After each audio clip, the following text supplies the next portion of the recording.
நேயர்களுக்கு வணக்கம். அண்ணாமலை ஒரு அடியா என்ன பண்ணிட்டாரு, முடிவை அறிவிச்சுட்டாருங்க. ரொம்ப நாள் இது அரசல் புரசலா பரவிட்டே இருந்து புது கட்சி ஆரம்பிக்க போறாரு, பாஜக விலக போறாரு இப்படின்னு பேசிட்டே இருந்தாங்க. இன்னைக்கு காலையில கூட டெல்லிக்கு போகும்போது விமான நிலையத்துல செய்தியாளர்லாம் மடக்கிக்கும் போது, அண்ணா நான் போயிட்டு பதில் சொல்றேன்னா எல்லாத்துக்கும் நான் சொல்றேன், நான் பொறுமையா உட்காந்து பேசுவேனா, இப்ப வழி விடுங்க, நான் போயிட்டு வரேனா அப்படின்னு சொல்லிட்டு போனாரு. போன காரியம் சக்சஸ்ஃபுல்லா முடிச்சுட்டு அண்ணாமலை அவர்கள் திரும்பி வந்திருக்கிறாரு அப்படின்ற ஒரு செய்தி தான் பரபரப்பா இருக்குது. போன வரும்போதே பாஜக கொடி இல்லாம தான் அண்ணா வந்தாரு. எப்பவுமே நகமும் சதையும் போல பாஜக கொடியும் பாஜக துண்டும் இல்லாம அண்ணாமலை அண்ணன் இருந்ததே கிடையாது. ஆனா இன்னைக்கு விமான நிலையத்துக்கு வரும்போதே பாஜக கொடி இல்லாம தான் கார்லயே வந்தாரு. இறங்குன்னு செய்தியாளர்கள் மடங்கினாங்க. அதுக்கப்புறம் போனாருன்னு வச்சுக்கலாம். போகும்போது அமித்ஷா அவர்களை சந்திக்கிறதுக்கு டைம் கேட்டிருக்கிறாரு. அங்க அமித்ஷா ரொம்ப பிஸியா இருந்ததுனால இப்போதைக்கு டைம் கொடுக்க முடியாது, நீங்க வந்தீங்க பாஜக தலைவரை சந்திச்சுட்டு நீங்க போயிருங்க அப்படின்னு ஒரு அனௌன்ஸ்மெண்ட் அங்க வந்திருக்கு. வந்தாரு, பாஜக தலைவரை சந்திச்சிருக்கிறாரு. பல ஆஃபர்கள் அவர்கள் கொடுக்கப்பட்டிருக்கு. ராஜ்யசபா எம்பி சீட்டு தரும், வேண்டானே. அமைச்சர் பதவி தரும், வேண்டானே. எது கொடுத்தாலும் வேண்டானே வேண்டானேன்னு சொல்லி இருக்கிறாரு. நான் தனி கட்சி ஆரம்பிக்க போறேன் அப்படின்னு ரொம்ப ஸ்ட்ரிக்டா வந்திருக்கிறாரு. அதுக்கப்புறம் பாஜக தலைவர் என்ன பண்ணிருக்கிறாரு, அமித்ஷாக்கு போன் பண்ணி கூட அதுக்கப்புறம் இவங்க தகவலும் வரல, சந்திங்க அப்படின்னு சொல்லிட்டு இவர் எந்த அளவுக்கு முயற்சிச்சிருக்கிறார் அண்ணாமலை என்ன அமித்ஷா ஆபீஸ்ல இருந்து வராதனால சென்னைக்கு கிளம்பி போலாம் அப்படின்னு கிளம்பும் போது பெட்டியை தூக்கும் போது உடனே போன் வருமா, ஏங்க அமித்ஷா உங்களை பார்க்கறதுக்கு கூப்பிடுறாரு வாங்குங்க அப்படின்னு சொன்ன உடனே பொட்டி அப்படியே போட்டுட்டு ஐயா அமித்ஷாவை போய் சந்திச்சு எல்லாத்தையும் டீட்டெயிலா சொல்லிட்டு இருக்கிறாரு. ஐயா நான் என்ன பண்ண போறேன், தனி கட்சி ஆரம்பிக்க போறேன், என்ன தயவு செய்து விட்டுருங்க அப்படின்னு அவரு அன்பா கேட்டுக்கொண்டதுனாலவும் அதுக்கப்புறம் இங்க அண்ணாமலை அவர்களை ரிலீஸ் பண்ணி விட்டுருக்காங்க. போங்க ஐயா, நீங்க என்ன வேணா செஞ்சுக்கங்க, எது வேணா போய்க்குங்க அப்படின்னு. ஆனா ஒண்ணு, அவங்க ரகசியமா சொன்னதுதான்ப்பா, நம்மளுக்கு அதிகாரப்பூர்வமா தகவல் வரல, அரசல் புரசலா வருதுதான். என்ன அப்படின்னு பாத்தீங்கன்னா, அங்க போனீங்கன்னா கட்சி ஆரம்பிங்க, எல்லாமே பண்ணுங்க, எல்லாமே செய்யுங்க, ஆனா பின்னாடியே உங்களுக்கு பாஜக முத்திரை இருக்கணும் அப்படின்னு அமித்ஷா அவர்கள் அன்பு கட்டளை போட்டதுனால ஐயா சாமி அதையும் நான் பண்ணிடுறேன் அப்படின்னு சொல்லிட்டு என்ன பண்ணிருக்காரு அண்ணாமலையும் இப்ப வந்திருக்கிறாரு அப்படிதான் சொல்லணும். சோ எதுவா இருந்தாலும் எப்படியா இருந்தாலும் ஒரு வழியா அண்ணாமலை அவர்கள் புது கட்சி ஆரம்பிக்க போறார். பாஜகவில இருந்து விலகிட்டாருப்பா, அவ்வளவுதான். இதுக்கு மேட்டு இருந்தா அவர் பாஜக மாநில தலைவர், முன்னாள் பாஜக மாநில தலைவர் அப்படிதான் சொல்லணும். அதாவது இதுமேட்டு பாஜக பிராண்ட் அவர்கிட்ட இல்ல, பாஜக சாயம்லாம் இல்ல அப்படின்றது வெட்ட வெளிச்சமா தெரிஞ்சிருச்சு. இப்போ அடுத்த கட்டமா ரஜினிகாந்த் அவர்களை சந்திக்க போறதா நம்ம பேசிட்டு இருந்தோம்ல, இப்ப அதுவும் ஓகே ஆயிருச்சு. ரஜினிகாந்தை சந்திச்சு எல்லாத்தையும் பேசி முடிச்சுட்டு கூடிய விரைவில், அதாவது இன்னும் 2-3 வாரத்துக்குள்ளாகவே இந்த கட்சி பேரு எல்லாத்தையும் அனௌன்ஸ்மெண்ட் பண்றதுக்கு ஐயா அண்ணாமலை அவர்கள் ரெடி ஆயிட்டாரு அப்படின்னு சொல்ல போனோம். ஏன் இந்த திடீர் முடிவு அப்படின்ற ஒரு கேள்வி இருக்குல்ல, எல்லாருக்கும் கேள்வி இருக்குங்க. பாஜகவில் இருக்கு இல்லாத இடமா, பாஜக இவருக்கு கொடுக்காத இடமா, பாஜக இவருக்கு கொடுக்காத ஆஃபரா, ஏகப்பட்ட ஆஃபர் கொடுத்திருக்காங்க. இப்ப கூட பாஜக மாநில தலைவர் பதவி திரும்ப அவருக்கு கொடுக்கறதாகவும், ராஜ்யசபா எம்பி சீட்டு கொடுக்கறதாகவும், இல்ல மத்திய அமைச்சர் பதவியே உங்களுக்கு கொடுக்குறோம் அப்படின்னு சொல்லப்பட்டதாகவும் ஏகப்பட்ட ஆஃபர்களை கொடுத்திருக்கிறாங்க.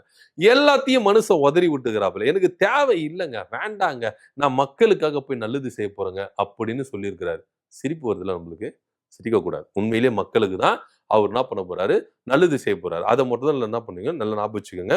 ஆனா ஒண்ணு, பாஜகவின் பின்புலம் அவருக்கு இருக்குமா, பாஜகவினுடைய பேக்ரவுண்ட் அவருக்கு இருக்குமா, கம்பல்சரி இருக்கும். அதுல எந்த மாற்று கருத்தும் இல்லை. ஏன்னா இப்போ அவர் வளர்ந்ததுல எங்க நினைக்கிறீங்க, பாஜகவின் குடியில தானே வளர்ந்திருக்கிறாரு.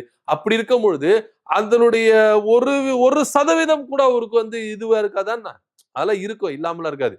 இது குறித்து தமிழிசை சவுந்தரராஜன் அக்கா கேட்கும் போதெல்லாம் அவங்களுக்கு என்னன்னு தெரியல, தெரிச்சு ஓடுறாங்க.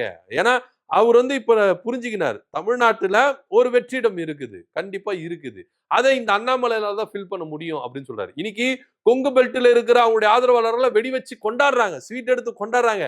அண்ணன் பாஜக இருந்து ரிலீஸ் ஆயிட்டாரு, அண்ணன் பாஜக இருந்து வெளியே வந்துட்டாரு, தனி கட்சி தான், அப்படிதான் இப்படிதான் சொல்லிட்டு ஆரவாரம் பண்றாங்க. இததான் எதிர்பார்த்திருந்தாங்க, இததான் பேசப்பட்டிருந்தது.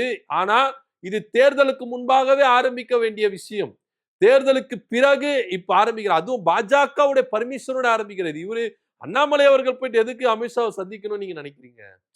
இவரு அமித்ஷாவுடைய பர்மிஷனோட தான் வெளியே கட்சி ஆரம்பிக்கிறாரு கண்டி. தன்னிச்சையா இவர் கட்சி ஆரம்பிக்கிறாரா அப்படின்ற ஒரு கேள்வி இருக்குல்ல. சோ பாஜகவுடைய பின்புலம் தொடர்ச்சியா இவருக்கு இருக்கதா செய்யும் அப்படின்ற ஒரு விஷயம் ரொம்ப தெளிவா இருக்கு. இங்க தமிழ்நாட்டுல ஒரே ஒரு விஷயம் தாங்க, இதுக்கப்புறம் பாஜக வளருமா அப்படின்னு ஒரு பெரிய கேள்வி இருக்கு. இதுக்கு முன்னாடி கூட அதிமுக மேல ஏறி எப்படியாவது நம்ம என்ன பண்ணிடலாம், இடத்த பிடிச்சிடலாம் அப்படின்ற ஒரு விஷயத்துலதான் பாஜக மும்முரமா செயல்பட்டு இருந்தாங்க. தேர்தலுக்கு, அதாவது இந்த ரிசல்ட் வர்றதுக்கு முன்பாக வரைக்கும் திமுக, அதிமுக, பாஜக இந்த நிலைப்பாட்டுல இருந்தாங்க. ரிசல்ட்டுக்கு அப்புறம் வந்து பாத்தீங்கன்னா இங்க அப்படியே டோட்டலா சேஞ்ச் ஆகுது. இப்போ தாவேகா அப்படின்றத ஒண்ணு வருது. அதிமுக, திமுக அப்படின்ற ஒரு விஷயம் இங்க மறைஞ்சுக்கிட்டு வருது அப்படின்றது எல்லாருமே ஏத்துக்கின்ற விஷயம் தான். இது வந்து நம்ம வந்து திமுக உயர்த்தி பேசணும், அதிமுக உயர்த்தி பேசணும், தாவேகாவை குறைச்சி பேசணும் இல்ல. உண்மை நடைமுறை என்ன இப்போதைக்கு, தாவேகா அப்படின்றது கொஞ்சம் டாப்ல இருக்கு, திமுக அடுத்த ஸ்டெப்ல இருக்கு, அதுக்கப்புறம் அதிமுக இருக்கு, அதுக்கப்புறம் தான் பாஜக இருக்கு. இது இவங்க எல்லாம் மேலே ஏறி எப்படி வரப்போகுது அப்படின்ற ஒரு கேள்வி இருக்குல்ல. சோ இது இப்ப எதை வச்சு நம்ம என்ன பண்ணலாம், இதை வந்து ட்ரிகர் பண்ணி அப்படியே வேற இடத்துல தட்டி தூக்கின்னு வரலாம் அப்படின்னா, அண்ணாமலையை கொண்டு வந்துட்டா அண்ணாமலையை வச்சு அப்படியே கொஞ்சம் கொஞ்சமா வளர்ந்துட்டு வந்துடலாம் அப்படின்னு. இப்ப பாருங்க, அண்ணாமலை விசஸ் விஜய் அப்படின்னு நீங்க போட்டு பாருங்களேன். ஏன்னா விஜய்க்கு ஆப்போசிட்டா ஒருத்தர் வந்து இங்க வந்து என்ன பண்ணுவோம், பாலிடிக்ஸ் பண்ணணும் அப்படின்னா அண்ணாமலை கரெக்டான ஆளு அப்படின்னு சொல்லிதான் பாஜக பின்புலத்துல இருந்து அண்ணாமலை அவர்கள் ஒரு தனி கட்சி ஆரம்பிச்சு வளர போறாரு அப்படின்னு இங்க பார்க்க வேண்டிய ஒரு விஷயமா இருக்கு. ஏன்னா தனி கட்சி ஆரம்பிக்கிறவரு இங்க இருந்து டெல்லிக்கு போயிட்டு பாஜக தலைவரை சந்திச்சுட்டு, அதே போல அமித்ஷாவை சந்திச்சுட்டு பர்மிஷன் கேட்டுட்டு அதுக்கப்புறம் ஆரம்பிக்கணும்னு அவசியமே கிடையாது. எப்ப நான் பாஜக கட்சியில இருந்து விலகிறேன், தனி கட்சி ஆரம்பிக்கிறேன், இங்க இருந்தே போடலாமே, எல்லாமே செய்யலாமே. ஏன் அங்க போறாருன்னா பர்மிஷன் வாங்குறாரு, எல்லாமே பக்காவா பர்மிஷன் வாங்குறாரு, எல்லாமே செய்யறாரு அப்படின்றதுலதான் எந்த வித மாற்று கருத்துல. சோ எப்படியோ ஒண்ணுப்பா, அவர் என்ன பண்றாரு, தனி கட்சி ஆரம்பிக்கிறாரு, அரசியல் பிரவேசத்துல ஒரு பெரிய பூகம்பத்தை ஏற்படுத்த போறாரு. இதுக்கப்புறம் அரசியல் விளையாட்டுகளை அண்ணாமலை அண்ணாவை அடிச்சுக்கிறது கண்ட்ரோல் பண்றதுக்கு ஆளு கிடையாது. அது ஒண்ணு நீங்க நல்லா நோட் பண்ணிக்கணும். ஏன்னா பாஜகவில் இருக்கும் பொழுது டெல்லி என்ன சொல்லுதோ அதை செய்யணும். டெல்லி இங்க நம்ம எதனா பண்ணா டெல்லிக்கு எஃபெக்ட் கொடுக்குமா, இங்க நம்ம எதனா பண்ணா மோடிக்கு எதனா எஃபெக்ட் கொடுக்குமா, இங்க எதனா பண்ணா அமித்ஷாக்கு எதனா ஒரு பிரச்சனை வருமா, இதெல்லாம் யோசிக்க வேண்டிய இல்ல. அண்ணாமலை வந்து இனி வந்து என்ன பண்ணலாம், சுயமா எதுவும் பண்ணலாம், நான் தான்ப்பா தலைவர், நான் பண்றதுதான் அப்படின்னு அவர் இஷ்டத்துக்கு எதோ என்ன பண்ணல. இப்போ ஒருத்தருக்கு வந்து கண்ட்ரோல் பண்றதுக்கு இடத்துல அண்ணாமலை அவர்கள் இல்ல. ஏன்னா பாஜக இருக்கிற வரைக்கும் டெல்லி என்ன கண்ட்ரோல் பண்ணுதோ அதுதான் இவர் இப்ப என்ன பண்ண செஞ்சுன்னு இருக்கணும். ஆனா இப்போ அந்த இல்ல, இவர் என்ன பண்ணலாம், இஷ்டத்துக்கு ஃப்ரீயா என்ன பண்ணலாம் செய்யலாம். இவர் இறங்கி அடிக்கிறது தான் அரசியல். அப்படி ஒரு நிலைமைக்கு என்ன பண்றாரு, வந்துட்டாரு. ஏதோ ஒரு தனி கட்சி ஆரம்பிக்க போறாரு, ஒரு பிரளயத்தை ஏற்படுத்த போறாரு அப்படின்றது மாற்றுக்கிறதுல அண்ணாமலை அவர்கள் தனி கட்சி ஆரம்பிக்க போறேன்னு சொல்லிட்டு அரசியல் புரசலா போறது, இதுக்கு ஒரு முற்றுப்புள்ளி வைக்கிற விதத்துலதான் ஆமா தனி கட்சி ஆரம்பிக்க போறேன், சோ அதுக்காக தான் நான் பாஜக இருந்து வெளியே வந்திருக்கிறேன் அப்படின்னு சொல்லி இருக்கிறாரு. இதை பத்தி ஒரு கருத்து நம்ம பண்ணுங்க. நன்றி, வணக்கம்.